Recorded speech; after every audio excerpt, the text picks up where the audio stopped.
유럽 문화 이제 근간이 그리스 로마 문명과 이제 기독교 문명이 근간으로 있다는 거잖아요. 그렇죠.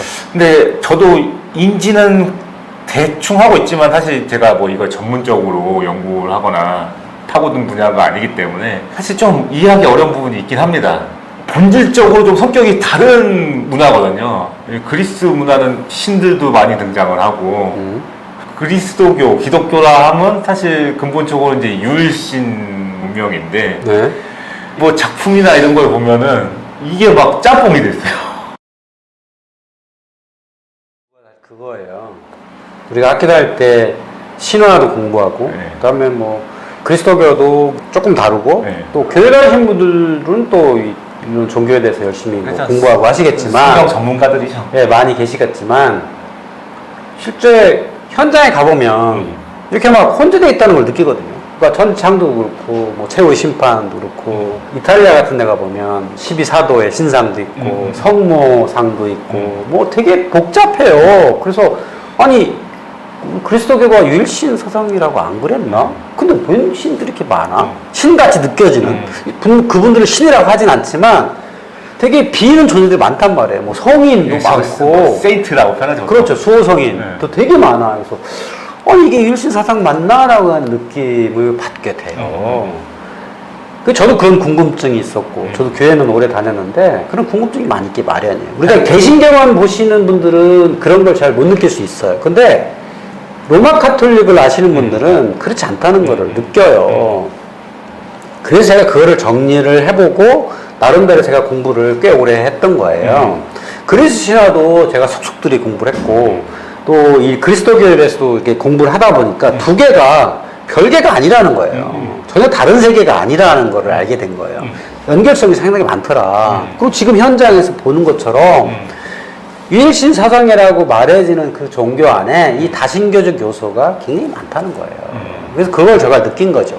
그래서 그런 것도 하나하나 찾아보고 연결고리를 찾아봤더니 결론을 내리게 된 거죠. 그 결론이 뭐냐면 결국은 그리스 신화도 하나의 그 당시에 살던 사람들의 문화였고 그리스도교라는 건 또 5세기, 6세기, 7세기 아니면 15세기 사람들의 문화라는 거죠. 근데 기원전 4세기, 5세기 사람의 문화와 또 기원전 1세기의 바울이라는 사람의 문화와 10세기의 유럽 사람들의 문화가 전혀 별개가 아니라는 거죠.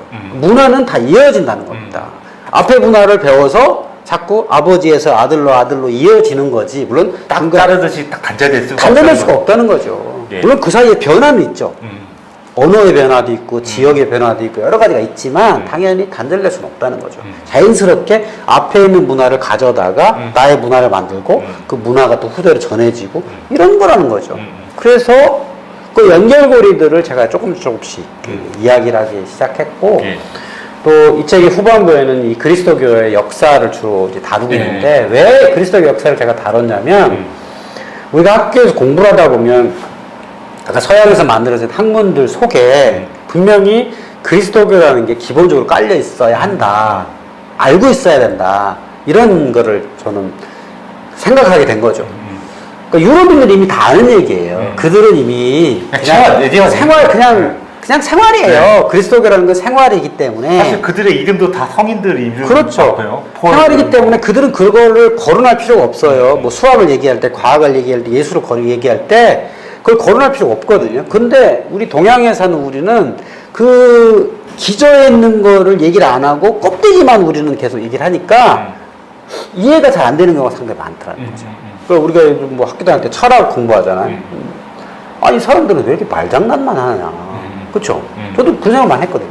도대체 말장난 이렇게 많이 하나라고 생각했는데 제가 보기에는 그 이유가 안에 속에 숨어있는 이 그리스도교라는 걸 얘기 안 하고 위에만 얘기하니까 말장난인 것처럼 느껴지는 거죠. 근데 그들은 왜 그러면 기절 얘기 안 하고 말장난만 하냐? 이건 얘기할 필요 없으니까.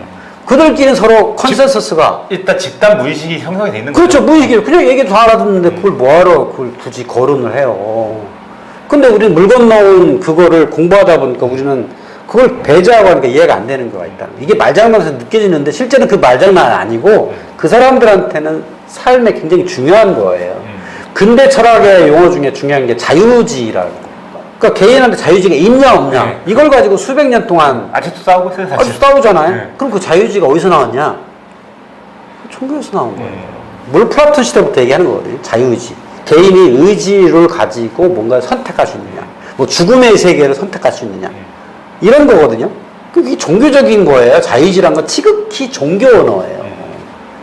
근데 그 종교 언어라는 걸 배제하고 논리학으로 싸우려고 하니까 놀려고 싸우려고 하니까 머리가 아프기 시작한 머리 거죠. 아프죠. 네. 근데 사실은 그 안에 종교예요, 사실은.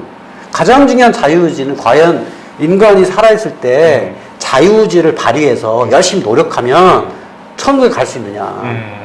이거예요. 그래서 그 로마 카톨릭에서는 자유의지가 사람들한테는 있고, 그래서 그걸 열심히 노력하면 좋은 일 많이 하고, 기부도 많이 하고, 순례를 갔다 오고, 열심히 사죄하면 천국에 갈 수 있다.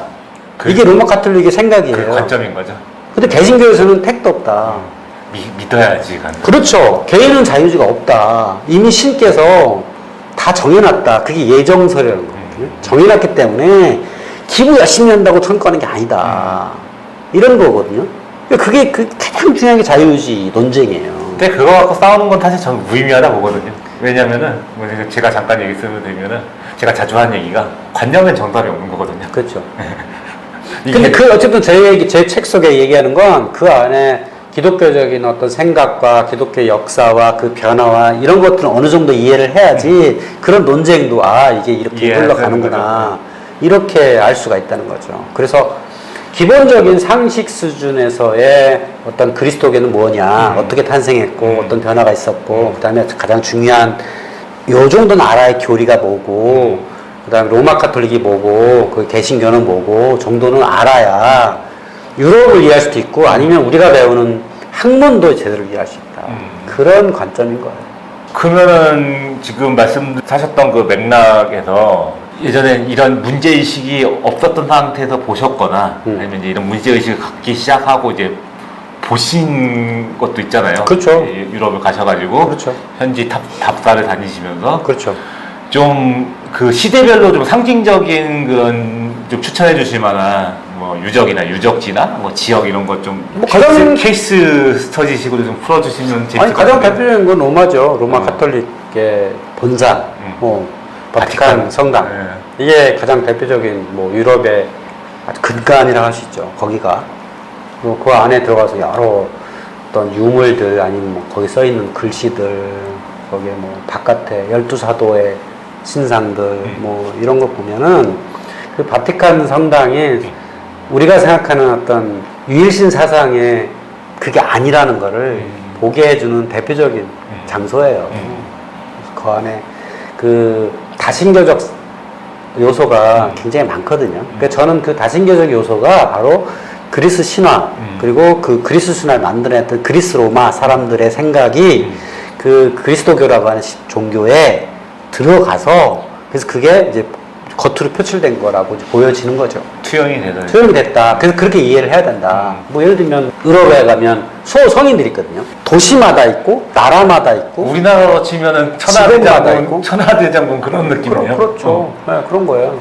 아니 일신사상에 왜 이런 다신교적 요소가 있냐? 제가 보면 그리스 신화에서 넘어왔다는 거죠. 그리스 신화에도 똑같이 도시의 수호신, 직업의 수호신 이런 게 다 있었거든요. 그래서 그게 자연스럽게 넘어간 거예요. 그게 되게 설명이 쉽거든요. 그래서 뭐 도둑질의 신 헤르메스, 또 항해의 신 아프로디테, 뭐 사랑의 신 아프로디테, 뭐 아테네라고 하는 도시의 수호신 아테나이, 뭐 이런 거죠. 이게 자연스럽게 로마 카톨릭에 들어가서 뭐 로마의 수호 성인은 베드로, 베네치아의 수호 성인은 마르코, 의사의 수호 성인, 금융의 수호 성인, 도둑질의 수호 성인 다 있는 거예요. 그리고 수호성인데 계속 여기저기만 다 있고 그게 다 그 연결고리 차원에서 다신적인 그런 숨어 요소가 있는 거죠. 있는 거죠. 그런 관점으로 이해를 해야 된다라고 보이는 거죠. 그럼 훨씬 더 이렇게 잘 들어올 거다. 유럽을 보내도 잘 들어오고 책을 볼 때도 잘 들어올 거다. 이러는 거죠. 하나 한 곳만 좀 또 대표적인. 일단 이탈리아가 가장 그런 게 그 로마 카톨릭이 생겨난 게 이탈리아니까. 또 종교적으로 되게 신심한 동네는 이제 스페인. 스페인이요? 네. 아 원래 그러니까 이슬람 문화권이 강했 이슬람 문화권이 오랫동안 있었던 많이 때문에 말하자면 그 이슬람과의 투쟁, 그 일종의 십자군이라고 볼 수 있죠. 그러니까 산티아고 콤페스타 가는 네. 까미노 데 산티아라고 하는 순례길도 네. 사실은 그쪽 남쪽에 있는 그 이슬람과의 싸움, 이게 종교적 감성이 생겨난 거거든요. 그래서 그것 때문에 사람들이 거기를 이제 걷기 시작한 거고 또 걷기 시작한 이유도 또 그 사제가 걸으라고 해요. 그러니까 우리가 이 로마 카톨릭을 이해할 때 중요한 키워드가 연옥이라는 데예요. 아 저도 그 연옥이란 개념도 사실 머리로는 이해는 하겠는데 네. 아, 이게 참 애매해요. 근데 제가 보기엔 연옥이라는 공간이 되게 합리적 공간이에요. 어떤 사람은 좀 부자, 가난한 자, 또 좋은 사람, 나쁜 사람 이렇게 있죠. 근데 이제 사람이 죽으면 좋은 일한 사람, 뭐 신을 믿고 착한 사람, 그 두 가지가 있어야 이제 천국 가잖아요. 네. 신도 열심히 믿었고 착한 사람은 천국에 간다. 네. 근데 신을 열심히 믿었지만 나쁜 사람은 어디로 가? 살인도 하고 뭐 전쟁도 하고 이런 사람은 지옥으로 가는. 어디로 가야 되냐? 그 다음에 신을 안 믿었는데 착한 사람. 자, 네 가지 부류가 나오는 거예요. 아예 모든 게 나쁜, 신도 안 믿고 나쁜 놈. 투바이투 매트릭스로 딱 나오는 거예요. 그렇죠, 나오는 거예요. 괴수 같은 신도 경우는. 안 믿고 나쁜 놈. 그 다음에 이쪽에는 신도 열심히 믿고 착한 사람. 이거 확실해. 이 사람들은 지옥으로 가고, 이 사람들은 천국으로 가. 자, 그럼 중간에.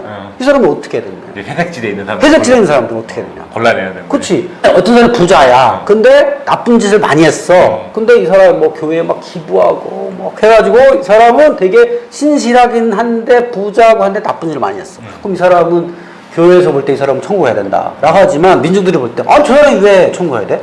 이런 거지. 그렇지. 그런 불만이 생겨요. 그러니까는 요 회색지대인 사람들의 어떤 대안이 연옥이에요. 그리고 사람이 살다 보면 작은 나쁜 짓도 하게 되잖아요. 음욕도 부리게 되고 도둑질도 할 수도 있고. 네. 그러면 작은 도둑질 했다. 그럼 무조건 지옥 가야 돼? 그럼 너무 억울하잖아. 내가 어떻게 하다가 실수로 사람을 죽였어. 네. 그럼 사람 죽이면 당연히 지옥 가야 되잖아. 예. 그럼 너무 억울하잖아. 뭔가 이 회생의 시간이 필요하잖아. 그래서 생겨난 게 고해성사를 하는 거예요. 그 동네에 고해성사 담당 사제가 있어요. 예. 그래서 그걸 찾아가요. 그래서 고해성사를 합니다. 아, 제가요 실수로 사람을 죽였습니다. 어떻게 해야 될까요? 그러면 그 고해성사가 그 죄를 사할 수 있어요.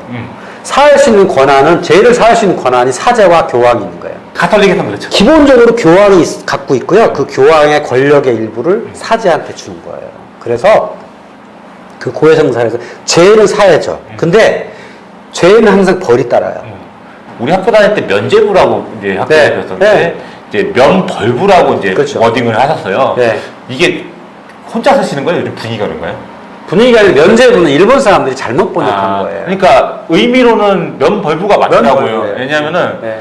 면제부라는 건 죄를 면해준다는 거고 면벌부라는 거는 벌을 받는 갖다가 거예요. 네. 이제 연옥에서 벌을 받아서 그거를 하겠다는 거예요. 네. 이게 없애주면 되겠다는 그렇죠. 거죠. 그게 원래 인덜전스라는 영어인데 그게 그걸 면제부로 일본 사람들이 잘못 번역한 거예요. 면벌부. 그럼 우리나라에서 요즘 면벌부라고 말하는 일부 사람들이 있죠. 일부예요. 저처럼 이제 그거에 대해서 의식 있는 사람들은 면벌부라고 쓰고요. 아직도 대다수는 면제부로. 그 사람들 모르니까 이게 면제인지 면제 그 자체를 모르는 사람들이 대부분이라서 여전히 그냥 면제부로 쓰고 그냥 관행처럼 돼 있어서 잘 못 바꾸는 건데 정확히 말하면 면벌부라고 하는 거 맞는 거예요. 그 면벌부는 항상 연옥이라고 하는 그거는 로마 카톨릭에 있는 공간과 짝이에요. 아 이게 세트로 그렇죠. 다니는 거군요. 그렇죠. 세트로 있어야 되는 거예요. 근데 둘 다 이해를 해야 되는 거예요. 면발부라는 그것 때문에 결국은 이제 종교 개혁이 불씨가 생기기 시작한 거잖아요. 아니 그것도 약간의 오해가 있는 거예요. 아, 그것도 이 개신교 측에서의 약간 곡해라고 봐요. 저는. 관점이. 네, 면벌부는 생긴 지가 오래됐어요. 그 연옥과 같이 생긴 거예요. 말하자면 한 짝이에요. 10세기, 11세기 경에 그 연옥 개념이 생기기 시작했는데 공식적으로 생기기 시작했는데 고해성사에서 이제 죄는 사해줄 수 있어. 근데 벌이 남아. 그 벌을 치러야 돼. 근데 사실 사람들은 죄가 무서운 게 아니라 벌이 무서운 거죠. 벌이 무서운 거죠. 네. 그래서 이 벌은 벌의 크기에 따라서 벌이 없어지는 게 있어요. 원래는 그 벌이 나오면 그 연옥에 가서 치러야 돼. 근데 그 벌을 이승에 살아있을 때 지을 수가 있어. 이것도 자유의지랑 연결되는 거예요. 내 자유의지에서 노력을 하면 벌이 줄일 수가 있는 거예요. 그래서 작은 벌이면 뭐 고행, 그다음에 금식, 조금 더 크면 순례 그런 걸 하는 거야. 기부. 이게 사제가 권면을 해요. 이걸 해라. 넌 죄가 크니까 순례 갔다 와라. 이렇게 하는 건데 그다음에 우리가 교회를 지어야 되는데 돈이 부족하다. 그러니까 처음에 돈을 내라. 처음에 선한 의도로 그걸 생겨난 했었지만 거예요. 나중에 이제 그게 큰 비즈니스가 된 거죠. 그게 점점 더 커져서 그렇고 원래 그 면벌부라는 건 굉장히 합리적이고 괜찮은 제도예요. 근데 그거를 나중에 종교개혁 하면서 그 얘기를 그게 좀 강조해서 그렇지 그때만 그 면벌부가 있었던 게 아니에요. 몇백 년 동안 있었고 면벌부라는 게 되게 저는 합리적이라고 보는 거예요. 어떤 부자가 있는데 이 사람이 이제 죄를 지었다면 그 죄 중에 가장 큰 게 고리대금업인데 고리대금업을 했단 말이에요. 그게 죄란 말이죠. 그러니까 그렇죠. 기독교에서는 그렇게 본다고. 기독교뿐이 원래 그 고리대금업은 옛날부터 아리스토텔레스 때부터 이자는 없앴. 그러니까 저기 옛날 내려온 유럽 거야. 문화권에서는 그거 되게 안 좋게 보는 거죠. 이자를. 그거는 유대교나 그리스도교에 생겨난 게 아니고 그 전부터 있었던 거예요. 플라톤 시대부터 원래 그 이자에 대해서는 그 나쁜 거라고 이미 해 있었어요. 그래서 그게 문화로 온 건데 얘도 그런 사람들 고리대금업이 아니었어도 어떤 부자가 자기 아버지가 연옥에서 고생하고 있다. 그럼 그 연옥에서의 그 벌을 줄일 수 있는 방법으로 기부를 하는 거예요. 교회를 짓는데 돈이 부족해. 거기다 기부를 하는데 뭔가 증서를 주면 좋잖아요. 당신이 여기다가 뭐 얼마를 기부했다. 이게 증서를 사제가 써주는 게 면벌부예요. 말하자면 증서예요. 기부 증서 같은 거예요. 요즘 뭐 1억 이상 뭐 이제 기부하면 뭐 이제 멤버에 올려주고 뭐 그렇죠. 그런 느낌인 거죠. 그러면 요즘에도 교회 짓는데 뭐모 장로가 여기다 1억을 냈다. 그럼 이렇게 판매 박아줄 수 있잖아요. 그 똑같은 거예요. 그 면벌부가. 저는 그게 그렇게 욕먹을 일은 아니에요. 그러니까 이 로마 가톨릭에서 연옥이라고 하는 그 교리가 있는 한은 면벌부란 건 지극히 합리적인 제도로 할 수 있고 그 면벌부 때문에 유럽에 가서 만날 수 있는 수없이 그 많은 교회가 생긴 이유예요. 그렇죠. 지금의 유럽이 굉장히 선진국들이고 그래서 이렇게 뭐 이렇게 교회를 지을 수가 있다 생각하지만 중세에는 되게 가난했거든요. 그렇죠. 근데 그 가난한 유럽이 어떻게 이렇게 대단한 교회를 지을 수 있었느냐 거기 기저에는 제가 보기엔 면벌부 영향이 커요. 굉장히 큽니다. 그 부자들한테 당신이나 아니면 당신의 부모가 지금 연옥에서 고생하고 있는 그 벌을 면제해 줄 수 있다. 감면해 줄 수 있다. 뭐 그런 걸로 이 사제들이 많이 얘기했거든요. 아니 죽으면 어차피 연옥에 가서 벌을 받아야 되는데 재산이 많은 갖고 있으면 뭐해. 그럼 살아있을 때 열심히 기부하는데 어디다 기부해? 교회에다 기부하는 게 제일 좋죠. 눈에 보이잖아요. 눈에 보이는 기부가 사실 좋거든요. 그래서 그냥 기부하면 끝나는 게 아니라 그 면벌부를 써주고 또 기부도 돈만 기부하는 게 아니고요. 그 기부를 하면은 교회를 짓는데 작은 경당을 만들어줘요. 그래서 피렌체나 이런 데가 특히 피렌체가 보면 교회 안에 그걸 채플이라고 그래요. 작은 그 기도실들이 있어요. 그게 어떤 집안에서 여기 교회를 짓는데 기부한 거예요. 그래서 그 작은 경당을 분양권을 준 거네요. 분양을 해줍니다. 근데 분양이 소유권이 아니고요. 임대권이에요. 그래서 여기다가 돈을 내야 돼요. 정기적으로. 왜냐면 또 여기를 운영하는 사제가 있잖아. 사제가 먹고 살아야 될 거 아니에요. 그래서 거기 정기적으로 임대료를 내지 않으면 쫓겨나요. 지금 말씀하셨던 채플 공간은 사실 인지를 못했고 그거는 있는 걸로 알고 있거든요. 교회 밑에 이제 그 무덤들 있잖아요. 무덤. 네, 무덤도 사실 이제 똑같은 그런 거잖아요. 네. 그 무덤을 할 수 있는 권리 이것도 돈 주고 사요. 우리 집안의 묘소를 지하 묘지에 그 넣을 수 있는 권리도 그 면벌부예요. 일종의. 그것도 똑같아요. 그것도 그냥 너네 집안 여기다 묻을 수 있어? 안 되잖아. 증서 써줘야 될 거 아니야. 그렇죠. 당신네 집안이 이렇게 있다. 해가지고 사제, 대주교 누구누구 해줄 거 아니에요. 그 증서가 일종의 면벌부예요. 일종의. 거기에 묘소를 씀으로써 가문의 영광이 높아지고 또 그게 연옥에서 벌이 줄어들고 이런 거거든요. 그래서 지옥과 연옥과 천국이 있어요. 그러니까 지옥으로 가는 자들은 영원히 벌을 받는 거고요. 그 단테 신곡에 보면 그게 나와요. 지옥 가는 영원히 벌을 받는 거예요. 계속 벌만 받고 있는 거고 연옥에 있는 자들은 벌을 받잖아요. 그 자기의 그 벌 받는 연한에 따라서 계속 올라가요. 벌을 받으면서 올라가. 꼭대기 가면 천국이 있는 거예요. 그래서 나는 연옥에서 500년 동안 벌을 받는다. 그 500년 동안 올라가는 거예요. 이렇게. 올라가서 벌이 다 치르면 500년 후에는 천국으로 가는 겁니다. 되게 합리적이에요. 어떤 사람들은 그 면벌부가 자본주의를 탄생하게 된 결정적 계기였다라고 하는 주장도 있어요. 연옥과 면벌부를 이해하시면 그 유럽의 그 교회가 왜 그렇게 많은지를 알 수가 있습니다. 그리고 어떻게 왜 그렇게 화려할까? 다 그 기부금에 의해서 한 겁니다. 요즘 개념으로 하면 정말 단가 안 맞는 교회라 하면 제가 생각하기엔 정말 단가 안 맞는 건축물인 거거든요. 근데 그들한테는 그런 의미가 있죠.